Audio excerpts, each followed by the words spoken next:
Hello friends, welcome back to our channel Aryan education foundation, जहां पे हम कंटिन्यू करने वाले हैं महाराष्ट्र बोर्ड का मैथमेटिक्स 2 का क्लास 9th का one of the most important chapter number 2। And chapter का नाम क्या है? Parallel line. ये हमारा फर्स्ट लेक्चर होने वाला है पैरेलल लाइन का। तो आज के लेक्चर में पूरा बेसिक देखने वाले हैं, जो कुछ भी पैरेलल लाइन में लगता है। अगर अभी तक आपको पैरेलल लाइन में कुछ भी डाउट रहा होगा तो मैं गारंटी देता हूं कि ये वीडियो देखने के बाद में पैरेलल लाइन के किसी भी कॉन्सेप्ट में कहीं पर भी कुछ भी डाउट नहीं रहने वाला है। ठीक है, chapter number 1 basic concept of geometry mathematics 2 का हमारा जा चुका है हमारे चैनल के ऊपर। अगर वो वीडियो अभी तक आपने नहीं देखा है, अगर वो चैप्टर आपका अभी भी कंप्लीट नहीं हुआ है, तो आपको क्या करना है, ये वीडियो देखने के बाद में उन वीडियोस को भी क्या करना है, चेकआउट करना है। अभी के लिए आपको क्या करना है, एक नोटबुक और पेन लेके बैठ जाना है। क्या करने वाले हम लेक्चर को स्टार्ट।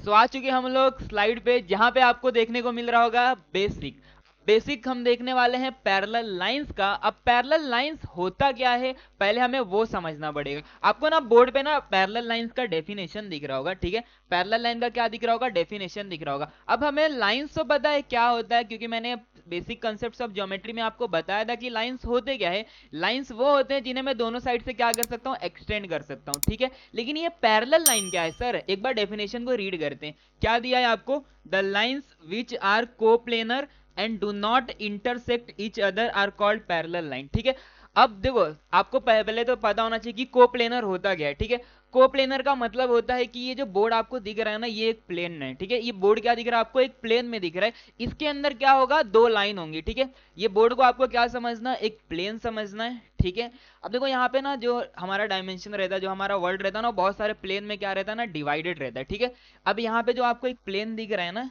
इसके अंदर क्या रहेगा ना, पहले तो दो लाइंस रहेंगी। ठीक है, ऐसा नहीं होना चाहिए कि एक लाइन इसके अंदर है और एक लाइन यहाँ पर बाहर है। ठीक है, एक प्लेन में होना चाहिए, मतलब ये बोर्ड के ऊपर ही क्या होना चाहिए, वो दोनों लाइन होनी चाहिए। एक तो ये हो गया the line which are coplanar, तो सबसे पहला तो लाइन हमारे क्या होनी चाहिए, कोप्लेनर होना चाहिए।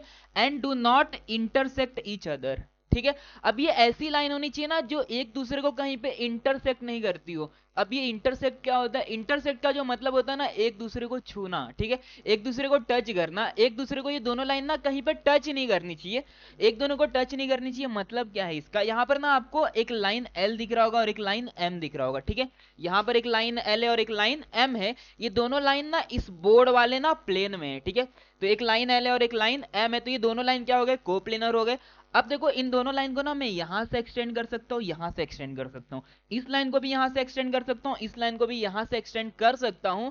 अब कितना ही एक्सटेंड कर लो इन दोनों लाइन को, ये दोनों लाइन कभी भी एक दूसरे को टच नहीं करेंगी, दोनों साथ में चलेंगी। ठीक है, एल और एम दोनों लाइन साथ में चलेंगी, लेकिन एक दूसरे को कहीं भी टच नहीं करने वाली हैं। ठीक है, एक प्लेन के अंदर, जो प्लेन आप बोर्ड को समझ सकते हो, इसके अंदर आपको दो लाइन दिख रहा है, इन दोनों लाइन को आप कितना ही एक्सटेंड कर दो, ये दोनों लाइन एक दूसरे को कभी भी टच नहीं करेंगे। ठीक है, ऐसे लाइंस को हम क्या बुलाते हैं, पैरेलल लाइन बुलाते हैं। तो यहां पर आपको लाइन एल दिख रहा है और लाइन एम दिख रहा है, ये दोनों लाइन क्या है मेरे, पैरेलल लाइन से। ठीक है, इतना समझ चुका है आपको। ठीक है, अगर पैरेलल लाइन का डेफिनेशन आपको समझ चुका है, और यहाँ पर आप यहाँ पर डायग्राम में भी देख सकते हो दो लाइन, एक लाइन एल और एक लाइन एम क्या है, यहाँ पर पैरेलल लाइन है। इसके बाद में ना एक और वर्ड आता है। ठीक है, एक और टर्म आता है जो आपको समझना है, जिसे हम लोग क्या बुलाते हैं, ट्रांसवर्सल बुलाते हैं। क्या बुलाते हैं, ट्रांसवर्सल। अब ये ट्रांसवर्सल क्या होता है, ट्रांसवर्सल ना एक ऐसी लाइन होती है ना, ट्रांसवर्सल एक ऐसी लाइन होती है ना जो पैरेलल लाइंस को ना टच करती है। ठीक है, तो यहाँ पर आप देख सकते हो दो पैरेलल लाइन है, एक लाइन एल और एक लाइन एम। अब जो ट्रांसवर्सल होगा ना, इन दोनों पैरेलल लाइन को छू के जाएगी। ठीक है, इन दोनों पैरेलल लाइन को क्या होगी, छू के जाएगी। तो यहाँ पर आप देख सकते हो एक लाइन एन दिख रहा है आपको। ठीक है, ये लाइन एल एन ना क्या हो रहा है, लाइन एल और लाइन एम को ना, एक यहां पर लाइन एल को और यहां पर लाइन एम को छूते हुए जा रही है। ठीक है, मतलब दो पैरेलल लाइन एल और एम, ये जो एन है ये आपका ट्रांसवर्सल है, एन जो है वो आपका ट्रांसवर्सल है, वो एल और एम को क्या हो रही है, टच करते हुए जा रही है। अब इसको हम लोग क्या बुलाएंगे, ट्रांसवर्सल। ट्रांसवर्सल। ठीक है, ट्रांसवर्सल का मैंने यहाँ पर स्पेलिंग लिख दिया है। ठीक है, दो पैरेलल लाइन आपको समझ चुका रहेगा, एक ऐसी लाइन जो दो पैरेलल लाइन को टच करती है उसे हम लोग क्या बुलाते हैं, ट्रांस ट्रांसवर्सल बुलाती है, ठीक है। अब दो पैरेलल लाइन भी हो सकती है, दो से ज्यादा पैरेलल लाइन भी हो सकती है, ठीक है। ये जो आपको एन दिख रहा है ये क्या है, ट्रांसवर्सल है, ओके। अब इसके बाद में ना हमें कुछ कॉन्सेप्ट समझना है, ठीक है, कुछ कॉन्सेप्ट समझना है एंगल के बेसिस पे। कहां पे, दो पैरेलल लाइन के लिए, ठीक है। किसके लिए समझना हमें, दो पैरेलल लाइन के लिए। यही कॉन्सेप्ट जो है वो क्या होने वाला, प्रैक्टिस सेट में यूज होने वाला है। तो उन कॉन्सेप्ट को हम क्या करने वाले हैं, अभी स्टार्ट करने वाले हैं। सबसे पहले हमें समझना है यहां पर पेयर ऑफ करस्पॉन्डिंग एंगल्स। क्या समझना है हमें, pairs of corresponding angles. Pairs का मतलब तो हमें समझ में आता है सर, पेयर का मतलब क्या हो गया, दो होता है, ठीक है। अब दो एंगल जो कैसे हो, दो एंगल्स जो कैसे हो, करस्पॉन्डिंग हो, ठीक है। अब करस्पॉन्डिंग एंगल्स किस टाइप के दिखते हैं, कैसे पहचाना जाता है इस डायग्राम में, ठीक है। ये सारी चीजें मैं अभी आपको क्या करने वाला हूं, बहुत इजी तरीके से और ट्रिक के साथ में आपको बहुत आसानी से बता दूंगा, ठीक है। चलिए यहां पर बात करते हैं। यहां पे ना हमें क्वेश्चन देके रखा है, ठीक है। कुछ हमें यहां पर एंगल दिया है, हमें क्या करना है, उनका पेयर ढूंढना है जो क्या रहेंगे, करस्पॉन्डिंग रहेंगे। क्या रहेंगे, करस्पॉन्डिंग। अब ये करस्पॉन्डिंग समझने से पहले ना इनका एक एग्जांपल देख लेते हैं। ये बताना क्या चाहते हैं, ये बताना चाहते हैं कि एंगल डी जो है और जो एंगल एच है, एंगल डी जो है और एंगल जो एच है वो क्या है, यहाँ पर करस्पॉन्डिंग एंगल है। तो क्या आप इस डायग्राम में देख सकते हो कि डी और एच कहाँ पे है, ठीक है। बहुत इजीली आप क्या कर सकते हो ना, डी और एच को यहाँ पर देख सकते हो। अगर मैं ढूंढना चाहूं यहाँ पर डी और एच को, तो आप कहाँ पे देखोगे इन्हें, अगर मैं ढूंढना चाहूं यहाँ पे, तो क्या डी यहाँ पर है, ठीक है, और एच यहां पर है। इन दोनों को ना इन्होंने क्या बोला, ये करस्पॉन्डिंग एंगल से। अब हमें कैसे समझना है कि ये करस्पॉन्डिंग एंगल्स कैसे होगा, आपको कैसे समझना है, सुनो, बहुत सिंपल है। आपको ना क्या जूम करना ना, एफ लेटर आपने देखा है क्या, इंग्लिश अल्फाबेट में जो एफ होता है, ठीक है, जो एफ होता है वो समझना है आपको, ठीक है। एफ को ना हम लोग ऐसे ड्रॉ करते हैं, ठीक है, एफ को ना हम ऐसे ड्रॉ करते हैं। अब ये जो एफ दिख रहा है ना, ये दोनों जो, ये दोनों जो आपको लेंथ दिख रहे हैं, इसे आपको क्या समझना है, पैरेलल लाइन समझना है। इन दोनों को आपको क्या समझना है, पैरेलल लाइन समझना है। इन दोनों को टच करती हुई जो यहाँ पर आपको ऐसे लाइन जाते हुए दिख रही है, इसे आपको क्या समझना है, ट्रांसवर्सल समझना है, ठीक है। अब इसमें जो यहाँ पर ये वाला जो एंगल बनता है और यहाँ पर जो एंगल बनता है, इसे ही हम क्या बुलाते हैं, करस्पॉन्डिंग एंगल बुलाते हैं। एफ आपको समझना है, एफ का जो ये वाले साइड से, इसे क्या समझना है, ये दोनों पैरेलल हैं। और जो ये वाला आपको दिख रहा है, ये वाली लाइन, इसे क्या समझना है, ट्रांसवर्सल है। तो ये दोनों जो एंगल है ये क्या बनते हैं, यहां पर करस्पॉन्डिंग एंगल बनते। अब ये जो एफ है ऐसे भी हो सकता है, उल्टा भी हो सकता है, ये एंगल ऐसे भी हो सकता है, ठीक है। बस एफ बनना चाहिए, उसका शेप क्या है उससे अपने को मतलब नहीं है, ठीक है।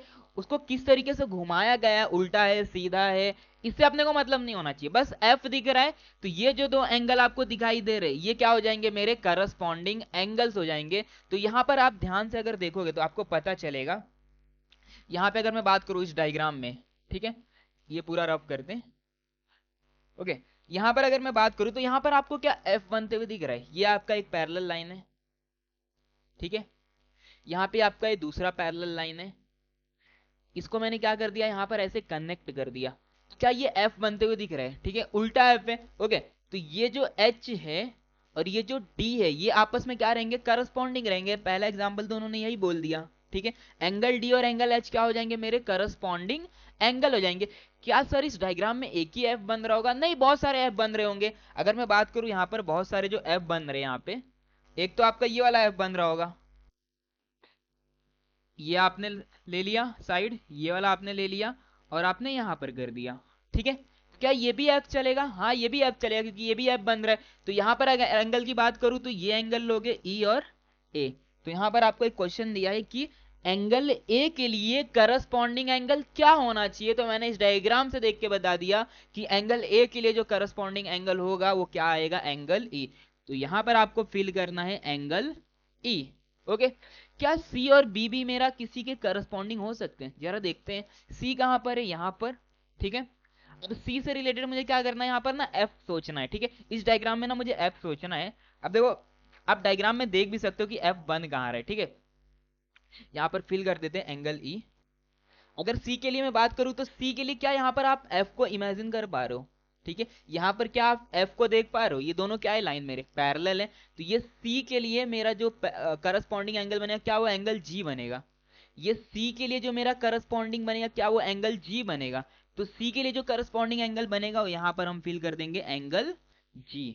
ठीक है, अब इसके बाद एक और देके रखा है हमें, एंगल बी देके रखा है। तो आप अभी तक तो समझ गए रहोगे कि एफ अगर बन रहा है तो वो दोनों जो एंगल रहेंगे बी के लिए कौन है, एफ है, ये दोनों आपस में क्या रहेंगे, करस्पॉन्डिंग एंगल रहेंगे। तो बी के लिए जो करस्पॉन्डिंग एंगल मिल जाएगा कितना मिल जाएगा आपको, एफ मिल जाएगा। तो यहां पर फिल कर दोगे एंगल एफ। करस्पॉन्डिंग एंगल्स के लिए आपको क्या याद रखना है, करस्पॉन्डिंग एंगल के लिए आपको याद रखना है एफ। और इसमें से भी कौन सा करस्पॉन्डिंग एंगल लेंगे आप, ये वाला और ये वाला। ठीक है, तो ये हो गया मेरा करस्पॉन्डिंग एंगल का कॉन्सेप्ट। किस तरीके से हमें पहचानना है वो मैंने आपको बता दिया। ट्रिक क्या याद रखना है आपको कि एफ बनता है, एफ उल्टा सीधा आड़ा टेढ़ा कैसे भी बन सकता है। ठीक है, ये हो गया मेरा करस्पॉन्डिंग एंगल का कॉन्सेप्ट। बढ़ते हैं एक नए कॉन्सेप्ट की तरफ, वो होने वाला है आपका पेयर्स ऑफ ऑल्टरनेट एंगल। ठीक है, करस्पॉन्डिंग एंगल के लिए क्या बनता है, एफ बनता है। तो क्या सर ऑल्टरनेट एंगल पहचानने के लिए भी क्या कोई शेप बनेगा, क्या कोई इंग्लिश का अल्फाबेट रहने वाला है? हाँ, यहां पर भी क्या बनेगा, एक शेप बनेगा, वो मैं अभी आपको बता दूंगा। यहां पर अगेन आप देखोगे ना तो पेयर्स के बारे में बात किया गया है, पेयर्स के बारे में बात किया मतलब दो एंगल के बारे में बात किया गया है। अब कौन से दो एंगल मेरे ऑल्टरनेट एंगल होने वाले हैं वो हमें देखना है। अब कौन से एंगल मेरे ऑल्टरनेट होने वाले मुझे बस वो चेक करना है। ठीक है, इसको रफ करते हैं यहां से। ठीक है, चलिए अल्टरनेट एंगल देखना। अब अल्टरनेट एंगल के ना दो टाइप होते हैं, अल्टरनेट एंगल के दो टाइप रहते हैं, एक इंटीरियर होता है, एक इंटीरियर होता है और एक एक्सटीरियर एंगल होता है। ठीक है, अल्टरनेट एंगल के दो टाइप्स होते हैं, एक इंटीरियर और एक होता है एक्सटीरियर। ठीक है, दोनों में डिफरेंस क्या है पहले वो हमें समझना है। ठीक है, चलो इन्होंने ऑलरेडी एग्जांपल दे के रखा है, जरा देखते हैं क्या हो रहा है यहाँ पे। पहला एंगल सी और एंगल ई, ये पेयर हैं ऑल्टरनेट इंटीरियर के, पेयर है ऑल्टरनेट इंटीरियर के। ठीक है, जरा डायग्राम में देखते हैं ना एंगल सी और एंगल ई का पोजीशन क्या है। ठीक है, तो यहां पर अगर आप देखोगे ना तो एंगल सी यहां पे आपको देखने को मिल रहा है, और एंगल ई अगर आप देखोगे ना तो एंगल ई आपको यहां पर दिख रहा है। ठीक है, सी यहां पर है और ई यहां पर है। तो कहीं ना कहीं आप इमेजिन कर पाओगे यहां पर कि एक जेड का शेप बन रहा है। ठीक है, जेड का शेप, ये मेरा पैरेलल लाइन। ठीक है, ये जो आपको दिख रहा है ये आपका ट्रांसवर्सल, और ये जो आपको दिख रहा है ये आपका दूसरा पैरेलल लाइन। ठीक है, लेकिन अपोजिट डायरेक्शन में, लेकिन अपोजिट डायरेक्शन में। ये वाला जो साइड मैंने लिया ये वाला डायरेक्शन में लिया, ट्रांसवर्सल लिया, और जो मैंने ये वाला साइड लिया मैंने ये वाला डायरेक्शन में लिया। ठीक है, तो यहां पर जो आपको z के जो दो एंगल बनेंगे वो क्या होंगे, यहां पर ऑल्टरनेट इंटीरियर। ठीक है, तो इसके लिए जो शेप बनता है ऑल्टरनेट इंटीरियर के लिए वो बनता है आपका z। तो ये एंगल और ये एंगल क्या रहेंगे मेरे, ऑल्टरनेट इंटीरियर रहेंगे। क्या सर z ऐसा ही बनना चाहिए? नहीं, z आपका ऐसा भी बन सकता है। तो ये भी क्या कहलाएंगे, ऑल्टरनेट इंटीरियर कहलाएंगे। एंगल सी और एंगल ई है मेरे, एंगल बी और एंगल एच एक बार देखते हैं, angle B and angle H देखते हैं यहां पर। ठीक है, angle B and angle H check करेंगे यहां पर। So angle B and angle H, angle B मेरा यहां पर है और एंगल एच यहां पर है। तो क्या यहां पर भी हमें जेड दिख रहा है? हाँ सर, यहां पे देखो एक पैरेलल लाइन है, फिर यहां से मेरा ट्रांसवर्सल आता है, फिर वापिस से मेरा पैरेलल लाइन आता है। ठीक है, इस जेड के लिए जो मेरा एंगल बन रहा है यहां पर वो एंगल बी और एंगल एच बन रहा है। तो एंगल बी और एंगल एच क्या हो जाएंगे मेरे, ऑल्टरनेट इंटीरियर हो जाएंगे। तो इस डायग्राम में अगर आप ध्यान से देखोगे तो कितने ऑल्टरनेट इंटीरियर है, एक एंगल सी और एक एंगल ई का पेयर है, एंगल बी और एंगल एच का पेयर है। ठीक है, अब ऑल्टरनेट इंटीरियर तो समझ चुका है, लेकिन ऑल्टरनेट एक्सटीरियर क्या होता है? ठीक है, ऑल्टरनेट एक्सटीरियर क्या होता है वो भी एक बार देख लेते हैं। इसको रफ करते हैं जो हमने यहाँ पर जेड बनाया है, एंड चेक करते हैं कि ऑल्टरनेट एक्सटीरियर होता क्या है। ओके, चलिए इन्होंने एग्जांपल ऑलरेडी देके रखा है तो हमें ज्यादा यहाँ पर कुछ सोचना नहीं है, बस हमें यहाँ पर देखना है कि किस शेप में बनता है मेरा ऑल्टरनेट एक्सटीरियर। एंगल डी और एंगल एफ, ये एक पेयर है किसके, ये एक पेयर है ऑल्टरनेट एक्सटीरियर एंगल के।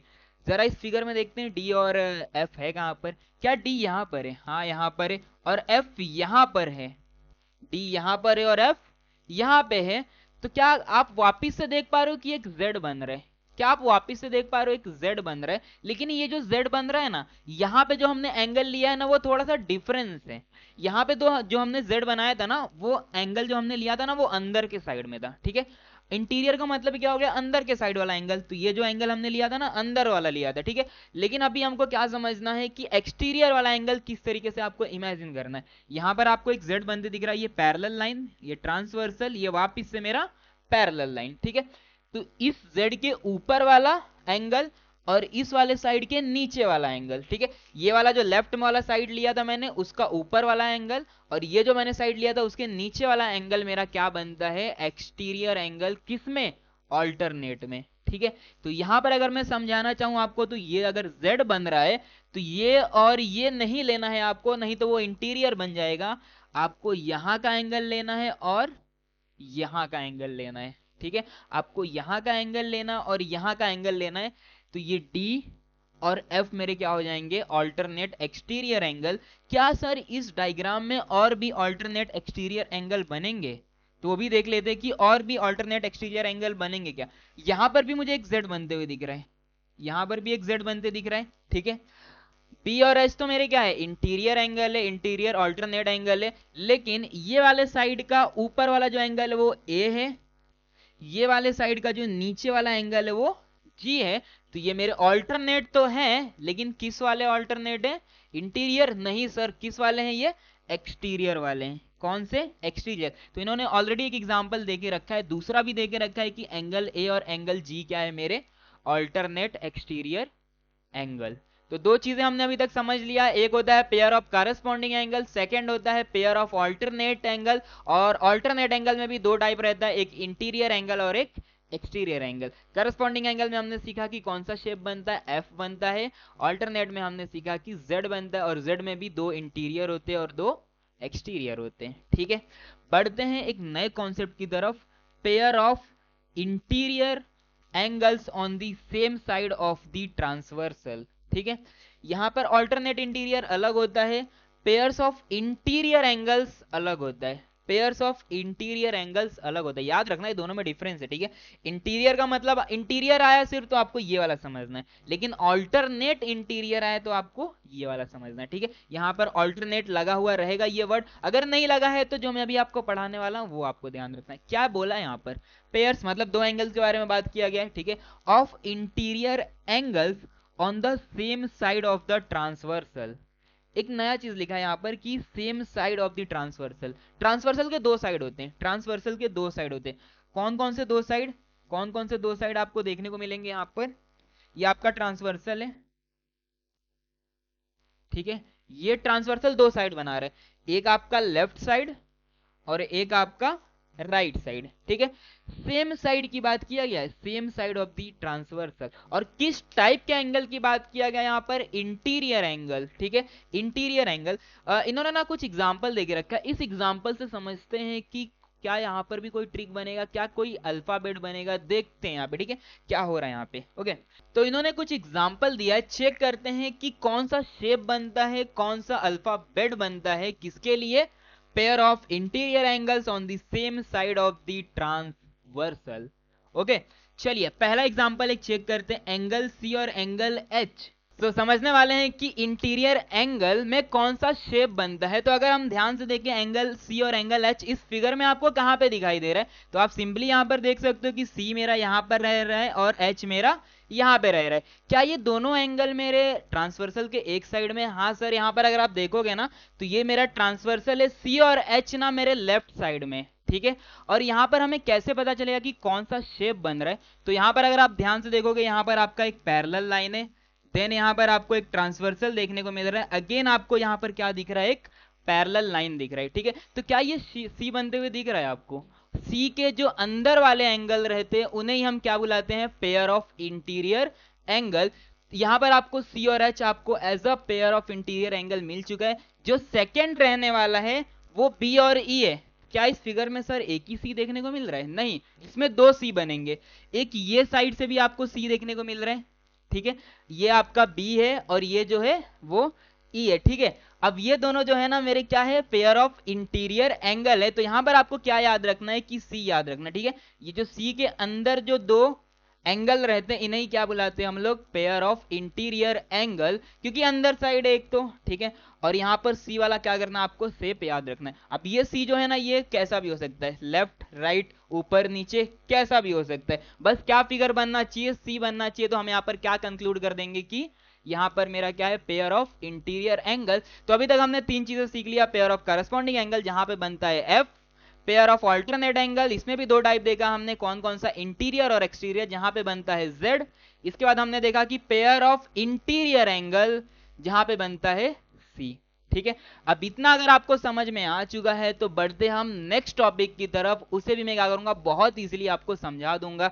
जैसे ये आपको समझ में आ चुका है वैसे ही हम क्या करेंगे, उसे भी समझ लेंगे। ठीक है, अब क्या है मेरा नया टॉपिक, क्या है मेरा नया टॉपिक, इंटीरियर एंगल्स थियरम। एक थियरम है, कौन सा थियरम है, इंटीरियर एंगल थियरम। सर हमें तो पता चल चुका है कि इंटीरियर एंगल होते क्या हैं, ठीक है, जहां पे सी बनता है वही क्या रहता है मेरा, इंटीरियर एंगल होता है। लेकिन इसके ऊपर थियरम कौन सा है, थियरम में ना आपको अभी के लिए क्या याद रखना है ना, जो इंटीरियर एंगल होते हैं ना, अगर मैं उनका सम कर दूं, इंटीरियर एंगल जो है ना उनको सम कर दूं, मतलब ऐड कर दूं, ऐड मतलब प्लस कर दूं, ठीक है, प्लस करके कितना मिलेगा आपको, 180 डिग्री मिल जाएगा। ठीक है, जरा इस फिगर से समझने का ट्राई करते हैं। सी और एच देखते हैं ये इंटीरियर है भी कि नहीं। सी मेरा यहां पर है, एच मेरा यहां पर है, ये इंटीरियर है। ओके, इन दोनों एंगल को जब भी ऐड किया जाएगा आपको क्या देखने को मिलेगा, 180 डिग्री। एंड 180 डिग्री को मैथमेटिक्स में एक वर्ड से हम लोग क्या करते हैं, डिनोट करते हैं, जिसे बोला जाता है सप्लीमेंट्री। क्या वर्ड रहता है वो, सप्लीमेंट्री, ये आपको याद रखना। ठीक है, अभी ये वर्ड आपको पहले से भी पता रहेगा। ठीक है, सी और एच दोनों को ऐड कर दिया 180 डिग्री। एक और है, क्या बी और ई भी मेरे इंटीरियर एंगल है, चेक करते हैं। हाँ सर, यहाँ पर बी है और यहाँ पर ई है और यहाँ पर सी बनते हुए हमें दिख रहा है। जब दोनों को मैं जोड़ दूंगा तो किसके बराबर आ जाएगा, इन 180 डिग्री के।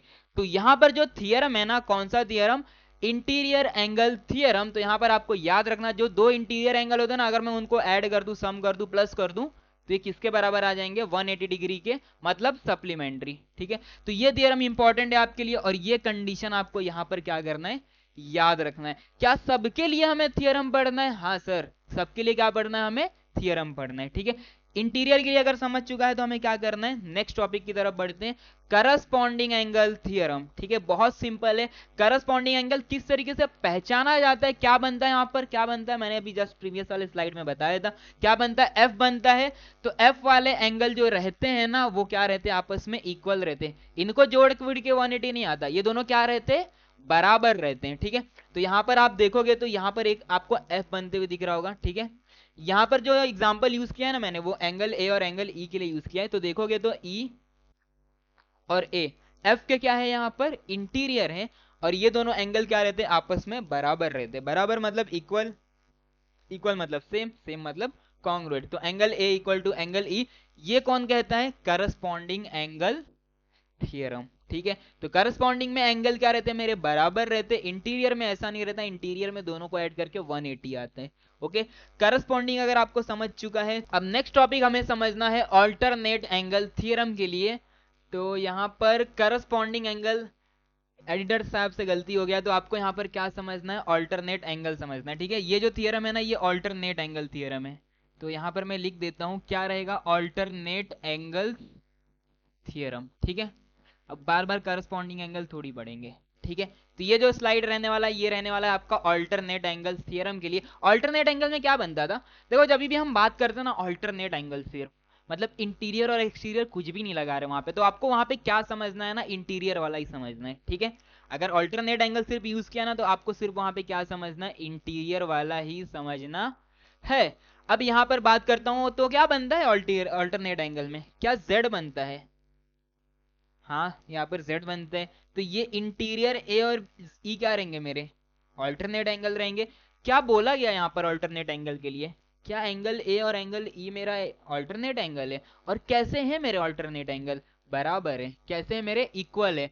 तो मैंने यहाँ पर ना कुछ चीजें बता दिया, आपको क्या समझना है ना, करस्पॉन्डिंग एंगल और ऑल्टरनेट एंगल में जो एंगल होते हैं ना, पेयर ऑफ एंगल, वो दोनों क्या रहते हैं, इक्वल रहते हैं। कैसे रहते हैं, इक्वल। लेकिन इंटीरियर एंगल में ना, लेकिन इंटीरियर एंगल में ना, दोनों एंगल जो पेयर ऑफ इंटीरियर एंगल है, दोनों का सम ना 180 डिग्री के बराबर रहता है। तो ये तीन थियरम ना आपको याद रखना है। ठीक है, कौन कौन से, कौन कौन से? Interior angle theorem, corresponding angle theorem, alternate angle theorem. ठीक है, ये आपको ऐसे भी बहुत इजीली समझ गया रहेगा। ओके, बढ़ते एक नए टॉपिक की तरफ। यहाँ पे ना आपको एक नया वर्ड आपको देखने को मिलेगा, pair of opposite angles. Pair of opposite angles, ठीक है। पेयर ऑफ अपोजिट एंगल्स होता क्या है? यहाँ पर इन्होंने कुछ तो वो लिखा है, क्या लिखा है? Angle A equal to angle B, angle A और एंगल बी बराबर। जरा डायग्राम में आके देखते कि एंगल ए और एंगल बी है कहाँ।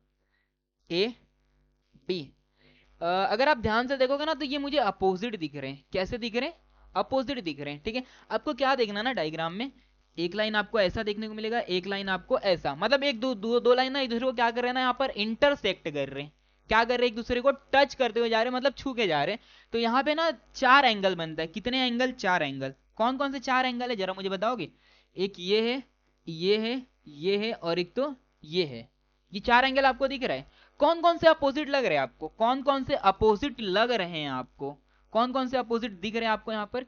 क्या यहाँ पर जो अपोजिट आपको देखने को मिल रहा है, ठीक है, क्या यहाँ पर जो आपको अपोजिट देखने को मिल रहा है, क्या वो ये दोनों अपोजिट है? नहीं, ये तो बगल वाले हैं, तो अपोजिट थोड़ी है। ये दोनों भी ये बगल वाले हैं, तो ये अपोजिट नहीं है सर, ये वाले अपोजिट है। कौन से? ये वाले।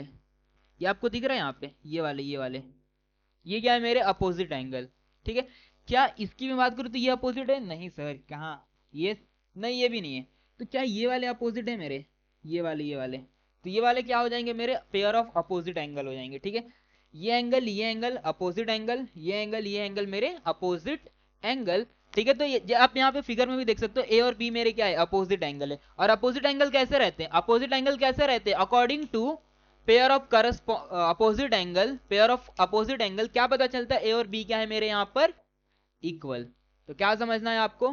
Pair of opposite angles are also equal. Pair of opposite angles are also equal. क्या बहुत इजीली आपको ये समझ में आ चुका है क्या? पेयर ऑफ अपोजिट एंगल का कॉन्सेप्ट। ठीक है, सिर्फ आपको ये वाला समझना था जो मैंने आपको यहाँ पर बता दिया है कि किस तरीके से आप पेयर ऑफ अपोजिट एंगल को पहचानोगे। एक बार पहचान लिया तो दोनों कैसे रहते हैं? बराबर रहते हैं। ठीक है, सो अगर ये आपको समझ में आ चुका है, एक नया टॉपिक हम देखने वाले हैं। देखते क्या है वो नया topic, pair of opposite angles. अब देखो यहाँ पे एडिटर साहब ने ना फिर से गलती कर दिया, उनका ध्यान व्यान नहीं है यहाँ पे पीपीटी बनाने में। ठीक है, तो इसे कट करते हैं। जो नया टॉपिक का नाम है ना, ये क्या है? Pair of linear pair. ठीक है, लीनियर पेयर। ठीक है, आपको यहाँ पे क्या समझना है? लीनियर पेयर पे जो एंगल रहते हैं उनका पेयर की मैं बात कर रहा हूँ। सर ये भी लीनियर पेयर कौन से होंगे? जरा ध्यान से देखते हैं। मैंने ना आपको यहाँ पर बताया था कि दो लाइन लेना है आपको, तो यहाँ पर चार एंगल बनते हैं, चार एंगल। ठीक है, ये चारों एंगल को अगर मैं देखूं तो इसमें से अपोजिट वाले तो हमें समझ में आ चुके हैं, ये एक अपोजिट है, ये एक अपोजिट है। ठीक है, अब जो बगल वाले रहते हैं ना, वो क्या रहते हैं? जो बगल वाले रहते हैं वो क्या रहते हैं मेरे? लीनियर पेयर रहते हैं। बगल वाले क्या रहते हैं? लीनियर पेयर रहते हैं। बगल वाले क्या रहते हैं? Linear pair. तो ये बगल बगल वाले, तो ये लीनियर पेयर, ये लीनियर पेयर, ये लीनियर पेयर, और ये लीनियर पेयर बनेंगे यहाँ पे। ठीक है, ये सब क्या रहेंगे? Linear pair. सिंपल सा आपको कैसे समझना है, एक लाइन है, ठीक है, इस लाइन के एक साइड में, इस लाइन के एक साइड में मैंने ना यहाँ पर क्या बनाया? एक नया लाइन बनाया जो इसको क्या कर रहा है? इंटरसेक्ट करते हुए जा रहा है। ठीक है, अब यहां पर एक एंगल और एक एंगल, ये दोनों अगल बगल वाले हैं, ये दोनों अगल बगल वाले, एक लाइन में, एक लाइन पे जितने भी एंगल बन सकते हैं यहाँ पर ऊपर की तरफ, ऊपर की तरफ मैं अभी के लिए फिलहाल बात कर रहा हूँ। ठीक है, नीचे के लिए भी सेम ही होगा, ऊपर की तरफ बात कर रहा हूँ। एक लाइन के ऊपर जितने भी एंगल बन रहे होंगे वो सबको अगर मैं जोड़ दूं तो कितना आ जाएगा? 180 आ जाएगा। ठीक है, ये दोनों फिलहाल के लिए आपको क्या समझना है? बगल बगल वाले एंगल है, तो इसको क्या बुलाएंगे हम लोग? Pair of linear pair. ठीक है, क्या बुलाएंगे? लीनियर पेयर बुलाने वाले। तो ये दोनों एंगल जो है मेरे लीनियर पेयर, अगर ये आपको समझ में आ जाएगा, क्या सर ये भी लीनियर पेयर ही बनेंगे? ये एंगल और ये एंगल, हाँ ये भी लीनियर पेयर है, ये भी लीनियर पेयर है। ठीक है, अगल बगल में होना चाहिए। ठीक है, क्या ऐसा होना चाहिए? अगल बगल में होना चाहिए, तो उसे हम लोग क्या बुलाएंगे? लीनियर पेयर बुलाएंगे। अब लीनियर पेयर का कॉन्सेप्ट बहुत ही सिंपल है, यहां पर आप देख सकते हो, यहां पर आपको दिख रहा है क्या? ये लाइन, एंगल ए और एंगल बी एक लाइन पे आ रहे हैं। ठीक है, सारे एंगल ए और बी एक लाइन के ऊपर आ रहे हैं, तो इसे हम लोग क्या बुलाएंगे? Linear pair. अगल बगल में, अगल बगल में, तो ये क्या रहेंगे? लीनियर पेयर रहेंगे। अब लीनियर पेयर का कॉन्सेप्ट क्या है? थ्योरम क्या कहता है यहाँ पर? दोनों लीनियर पेयर को जब हम ऐड कर दें, ठीक है, जब भी हम लीनियर पेयर को ऐड कर देते हैं तो ये आ जाता है 180 डिग्री के बराबर। तो हमने ना यहाँ पर कुछ पेयर्स देखे अलग अलग टाइप्स ऑफ एंगल के। पहला देखा हमने ऑल्टरनेट एंगल, जहां पे हमने देखा कि ऑल्टरनेट एंगल क्या रहते, इक्वल रहते। करस्पॉन्डिंग एंगल देखा, यहां पर भी इक्वल रहते हैं, ठीक है। हमने यहां पर फिर अपोजिट एंगल देखा, यहां पर भी एंगल इक्वल रहते हैं। सिर्फ दो जगह पे क्या होता है, सम करके ऐड करके क्या आता है 180। एक होता है आपका पेयर ऑफ इंटीरियर एंगल और एक होता है आपका पेयर ऑफ लीनियर पेयर, ठीक है। ये लीनियर पेयर का क्या है, थियरम है। लीनियर पेयर का क्या है, थियरम है, ठीक है। जब भी हम लोग क्वेश्चन में इन थियरम का यूज करेंगे तो आपको मेंशन करना पड़ेगा रीजन कि कौन सा थियरम आप अप्लाई कर रहे हो एंड इसके पीछे का रीजन क्या है कि आप ये लिख पा रहे हो, ठीक है। इसीलिए हमने क्या किया ना, आज के लेक्चर में ना जो बेसिक कॉन्सेप्ट रहते हैं ना पैरेलल लाइन का, वो हमने समझ लिया है, ठीक है। आपको क्या करना है ना, नेक्स्ट लेक्चर देखने से पहले ना ये लेक्चर आपको क्या करना, पूरी तरीके से कंप्लीट देख के आना है, क्योंकि ये सारी चीजें बेसिक जो है ना वो नेक्स्ट लेक्चर में मैं डायरेक्टली क्या करने वाला हूँ, यूज करने वाला हूं। और कोई भी डाउट आपको नेक्स्ट लेक्चर में नहीं आने दूंगा, ये मेरी गारंटी, अगर आपने ये वाला वीडियो देख लिया है तो। क्योंकि इस वीडियो में ना मैंने बहुत डिटेल में पूरा समझा दिया हूं कि पैरेलल लाइन में अलग अलग जो पेयर बनते हैं एंगल का, वो किस तरीके से हमें पहचानना है, ठीक है। और किस तरीके से हमें समझना और किस तरीके से यूज करना है ना, वो मैं नेक्स्ट लेक्चर में आपको क्या करने वाला हूँ, बताने वाला हूं, ठीक है। अभी देखो वीडियो में अगर आपको मजा आ रहा होगा ना अभी तक, आपको क्या करना ना, वीडियो को लाइक कर देना। चैनल पे अगर पहली बार आए तो चैनल को सब्सक्राइब कर देना, ठीक है, ताकि हमें भी मोटिवेशन मिलते रहे। और अगर आपके फ्रेंड्स को इस चैनल के बारे में नहीं पता है तो सिर्फ आपको अकेले अकेले नहीं पढ़ना, आपको क्या करना है, इस चैनल का लिंक ना अपने फ्रेंड को भी शेयर कर देना है, ताकि वो भी क्या कर सके, अपनी पढ़ाई को स्टार्ट कर सके। क्योंकि वो भी तो आपके साथ में क्या देने वाला है, एग्जाम देने वाला है, ठीक है। अब नए वीडियो में मैं क्या करने वाला हूं, एक नया लेक्चर लेकर आऊंगा, मतलब प्रैक्टिस सेट वाला। वहां पे हम क्या करने वाले, बहुत इजीली उस प्रैक्टिस सेट को सॉल्व करेंगे और ये चैप्टर हम क्या करेंगे, फिनिश कर देंगे कुछ लेक्चर्स में। मिलता हूं नेक्स्ट लेक्चर में, तब तक के लिए बाय बाय, थैंक यू।